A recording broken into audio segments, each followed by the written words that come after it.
मुद्दों पर चुनाव लड़ रही है, लेकिन बीजेपी क्या कुछ कर रही है, जरा विश्लेषण हम लोग कर रहे हैं। और छत्तीसगढ़ में क्या कुछ हो रहा है, जरा आना चाहता हूं पहले दीपक जी, फिर आता हूं विजय शंकर सिंह साहब आपके पास। दीपक जी, छत्तीसगढ़ का जिक्र भी हो रहा है, लेकिन छत्तीसगढ़ में एक बात और भी सुनने को मिल रही है कि जो बागी हैं कांग्रेस के, उनको बीजेपी समर्थन देकर, बीजेपी पैसे देकर कांग्रेस के खिलाफ मैदान में उतार रही है। ऐसे भी काफ़ी लोग हैं और ये खबरें भी हालांकि आप वहाँ हैं, आप देख ही रहे हैं। ज़रा आपसे भी समझना चाहता हूँ कि क्या कुछ छत्तीसगढ़ में हो रहा है। राहुल गांधी और उनके बाद प्रियंका गांधी का छत्तीसगढ़ में आना पहुँचना, और अब पिछले 5 दिनों में क्या कुछ परिवर्तन आप देख रहे हैं। कांग्रेस कितना मजबूत हुई है। 20 सीटों पर 7 तारीख को मतदान है, आज 30 तारीख है, मतलब अब मुश्किल से 8 दिन बचे हुए हैं। और इन 8 दिनों में कितनी तैयारियों में, कितनी मजबूती के साथ मैदान में कांग्रेस पार्टी है और कितनी मजबूती के साथ भाजपा है।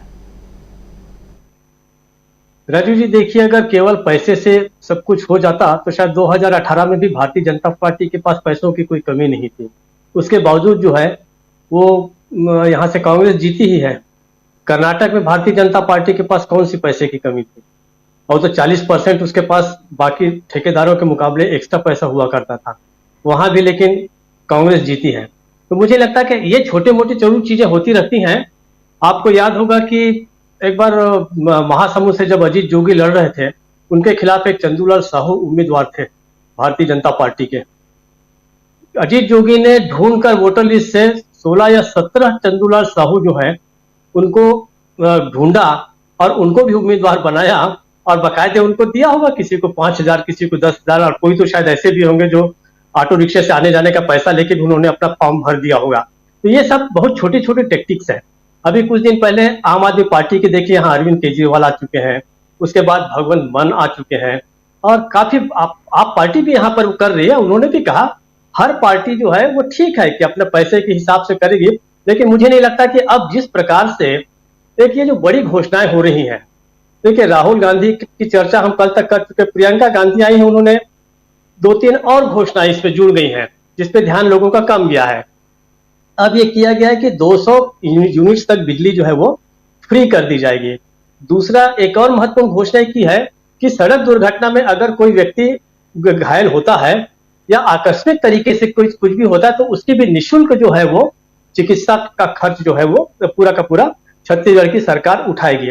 ऐसी 2-3 जो है महत्वपूर्ण घोषणाएं जो है, और 5 रुपए का सिलेंडर दिया जाएगा, ये भी महत्वपूर्ण है। तो मुझे आप ठीक है, दूसरे पार्टियों को, कुछ उम्मीदवारों को, कुछ बागी लोगों को थोड़ी बहुत मदद करके आप उनको मैदान में ठहरने की जगह तो दे सकते हैं, लेकिन उतने से कोई चुनाव जीत नहीं जाएगा।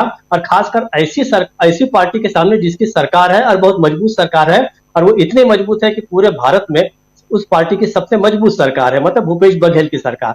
मुझे नहीं लगता कि इसमें कोई बहुत ज्यादा ये होगा। दूसरी बात, आपने बताया कि ये जो गांधी परिवार के जो 2 लोग हैं भाई बहन, लेकिन आप एक महत्वपूर्ण गांधी परिवार के सदस्य को भूल रहे हैं, वो है वरुण गांधी। वरुण गांधी ने कहा है, उन्होंने भी मोदी से सवाल किया है कि जो लोग पैसे लेकर भाग रहे हैं उनको लेकर आप क्या कर रहे हैं। कहीं ऐसा ना हो कि लोग ये कहने लगे कि हमारा नेता कैसा हो जिसके पास पैसा हो। ये वरुण गांधी का बयान है। वरुण गांधी इसके पहले अमेठी में संजय गांधी अस्पताल को बंद करने के मामले को लेकर स्मृति ईरानी के खिलाफ खड़े हो चुके हैं। वो ऐसे बहुत सारे मुद्दे हैं। तो इस तरीके से गांधी परिवार केवल यही तो नहीं है, उनका जो चचेरा भाई है वरुण गांधी वो भी है, उनका भी हमें ध्यान रखना चाहिए, और वो भी एक महत्वपूर्ण भूमिका अदा करेंगे, ऐसा मुझे लगता है इन 5 राज्यों के नतीजे देखने के बाद। दूसरी बात, छत्तीसगढ़ में अगर आप आएंगे, एक और सवाल था कि छत्तीसगढ़ के अलावा जो बाकी 4-5 राज्य हैं वहां मोदी क्यों नहीं जा रहे हैं। 3 सवालों के साथ अगर हम शुरू करें कि मोदी क्यों नहीं जा रहे हैं तो उसका जवाब मिल जाएगा। पहली बात कि वो कहां जाएंगे, और दूसरी बात वो क्या करने जाएंगे, और तीसरी बात कि वहां जाकर वो क्या कहेंगे। अब देखिए, मिजोरम अगर जाते हैं तो मिजोरम में जब उनको स्वीकार ही नहीं किया जा रहा है, वहां का मुख्यमंत्री जब कह रहा है कि आपके साथ हम मंच शेयर नहीं कर सकते, तो भला वो अपनी पार्टी के लोगों को से नजर किस तरीके से मिला सकेंगे मोदी जी। नहीं हो सकता, संभव ही नहीं है। दूसरी बात, अगर आप मध्य प्रदेश की बात करें तो मध्य प्रदेश में आज आखिरी 2 सीटों की भी घोषणा हो गई, विदिशा और गुना की, और इस पे उम्मीद थी कि जो गुजरात के जो दामाद हैं, अभी अभी मिले दामाद जो है माधव ज्योतिरादित्य सिंधिया, उन्हें बड़ी उम्मीद थी कि कम से कम उनके 2 लोगों को तो वहां से टिकट दे दी जाए, लेकिन वो भी नहीं हुआ। वहां पे शायद मुकेश पटेल और पन्नालाल शाह को जो है वहां से टिकटें मिल गई। तो वहां पर जो सिंधिया साहब का जो हाल हुआ है वो इतना बुरा है कि वहां जाके वो क्या नजर मिलाएंगे गुजरात के दामाद से, कैसे कहेंगे कि भाई मैं आपके पहले ही 6 विधायकों के आपके समर्थक के टिकट कट गए, अब 2 के भी हमने काट दिए हैं। यही हाल राजस्थान में आप जाइए तो राजस्थान में गुजरात की समधन बैठी हुई है, मतलब इनकी बुआ ज्योतिरादित्य सिंधिया की जो बुआ है वो तो एक तरह से गुजरात की वो भी समधन हुई ना, तो उनका भी बुरी तरीके से अपमान हो चुका है पिछले 2 ढाई 3 सालों में। छत्तीसगढ़ आइए तो छत्तीसगढ़ में घोषणाएं जो न केवल की हैं, 2018 की तमाम घोषणाएं जो है, वादे जो है वो भूपेश बघेल सरकार ने पूरे कर दिए हैं। अब आप उसमें नया क्या जोड़ेंगे? देखिए यहाँ एक बड़ी मजेदार बात हुई है। एक उम्मीदवार ने यह कह दिया कि अगर कांग्रेस कर्ज माफी करती है किसानों की तो कौन सी बड़ी बात है, कि हम भी कर देंगे।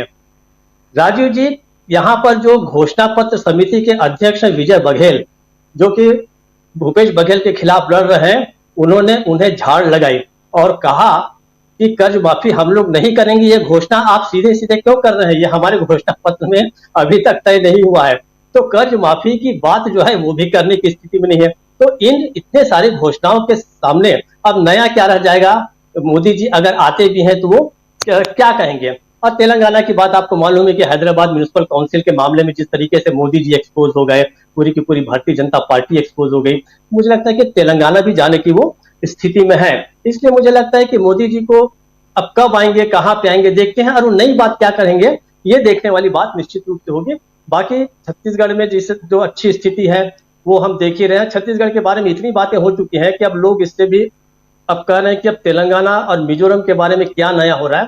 तो मुझे लगता है कि अब नई घटनाएं जो कुछ होने जा रही हैं वो सब वही होंगी। यहाँ तो लगभग फ्रीज हो चुकी है स्थिति, यहाँ पे कोई बहुत ज्यादा परिवर्तन अब नहीं होना है और लगता है भूपेश बघेल सरकार जो है वापसी करेगी, ऐसा सर्वे में भी आ रहा है। बाकी देखिए अब बाकी लोग वोटर्स क्या करते हैं। राजीव जी, वोटर्स क्या कहते हैं 7 तारीख से पहले, जब तक 7 ही नहीं बल्कि ये मान के चलिए कि 3 दिसंबर से पहले हम कुछ भी नहीं कह सकते। लेकिन यहाँ जो कुछ विश्लेषण हम कर रहे हैं और जो कुछ धरातल पर देख रहे हैं उस आधार पर यहाँ साफ दिखाई दे रहा है कि छत्तीसगढ़ ऑलरेडी पैक हो चुका है।